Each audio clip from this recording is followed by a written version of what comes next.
C'était un programme. Bon, du coup, ça va en tout cas. Vous avez encore le sourire quand même. Hein. Encore. Bon, Malgré le mot repentir.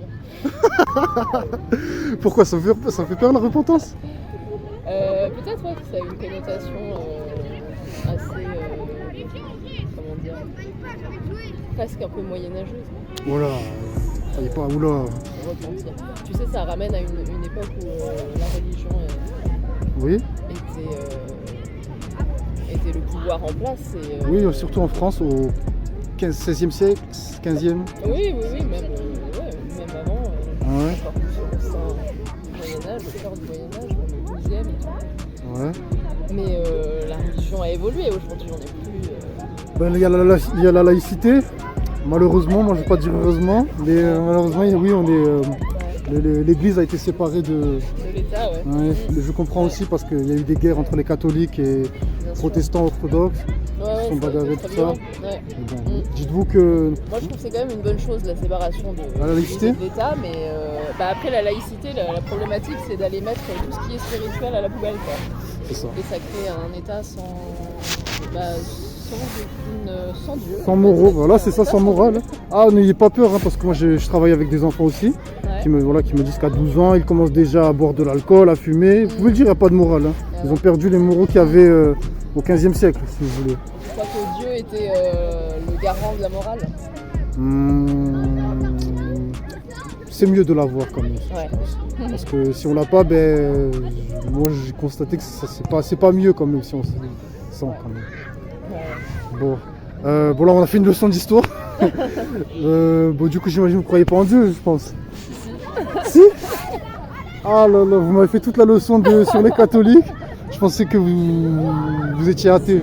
Non, je suis pas du tout athée, je crois en Dieu. Okay. Vous êtes... Je me sens pas une laïque. Okay. Mais je pense quand même que pour la société, c'est une bonne chose d'avoir séparé la religion et l'État. Okay. Vous croyez, donc du coup, vous croyez en Jésus, vous? Je crois en Christ, ouais. Okay. Vous êtes catholique oui, non? je suis catholique. Oui, je suis catholique. Je viens d'une famille catholique. Moi, je me sens chrétienne, en tout cas. C'est bien. Bon, après, voilà, je sais que plus tôt on a discuté, vous avez dit ça vous fait peur la repentance. c'est pas sorcier. Non, j'ai pas dit que ça me fait peur, je voulais rigoler avec toi. Mais après, se repentir, ouais, c'est. Vous savez pourquoi c'est important? C'est un mot connoté, je trouve. Parce que il n'y a pas un homme, c'est-à-dire sur cette terre, qui n'a pas péché. Le seul qui n'a jamais péché, c'est Jésus-Christ. Ça veut dire que nous, quand on va se présenter, tu vois, devant le Père et au ciel, on est coupable d'avance. On est coupable de sûr à 100%. Et justement, c'est pour ça que Jean 3,16, qu'il a tant aimé le monde, qu'il a envoyé son fils pour nous donner une solution. Voilà. C'est ça la réponse. Mais je crois que j'aime bien l'humilité. Tu vois, l'humilité pour moi c'est une valeur très importante. Et c'est vrai. Je trouve que c'est peut-être... en tout cas, ça sonne à mes yeux comme quelque chose de moins violent et comment dire,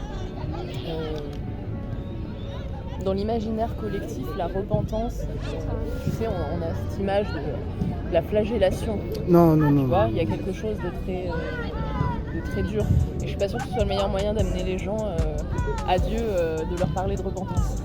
Ah après, je peux leur parler, c'est-à-dire que moi je peux leur parler d'amour toute la journée, mais son amour c'est aussi de nous condamner quand on écoute, de dire la vérité, ça aussi. C'est sûr ça. Pas du tout un Dieu qui condamne, tu vois. Après, c'est pas nous connaître, mais tu m'as dit que tu as des enfants. Si tes enfants ils font des erreurs, j'en ai pas d'enfants. Tu m'as pas demandé si j'avais des enfants, tu m'as dit est-ce que tes enfants ils sont là. Donc je t'ai dit non. Je t'ai dit mari, enfant. Bah je te dis non, tu m'as dit est-ce que ton mari il est là, est-ce que tes enfants ils sont là? Bah non, ils sont pas là. Là tu m'embarrasses, ça t'aurait pu me dire que t'avais aucun doute. Bon, le point il reste le même, tu vois, même si t'as pas d'enfants, si t'avais des enfants, tu vois, qui faisaient des bêtises, tu vas pas les laisser dans leurs erreurs et dire c'est bon, c'est pas grave. Tu vas leur dire qu'ils font des bêtises et de les corriger. Et c'est ça qu'il fait. Oui, certainement. Bon, après j'en ai pas, je t'avoue, donc je sais pas, mais...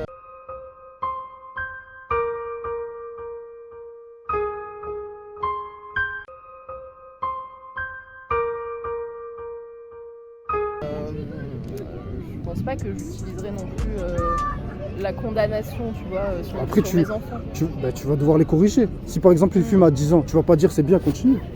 Non, autant, je vais pas dire c'est bien continu, mais pour autant, est-ce que vraiment tu aurais du pouvoir sur oui. comment est-ce que se placera mon pouvoir? Est-ce que je serai une meilleure... Ton pouvoir, c'est le bâton, tu leur donnes le bâton jusqu'à ce qu'il...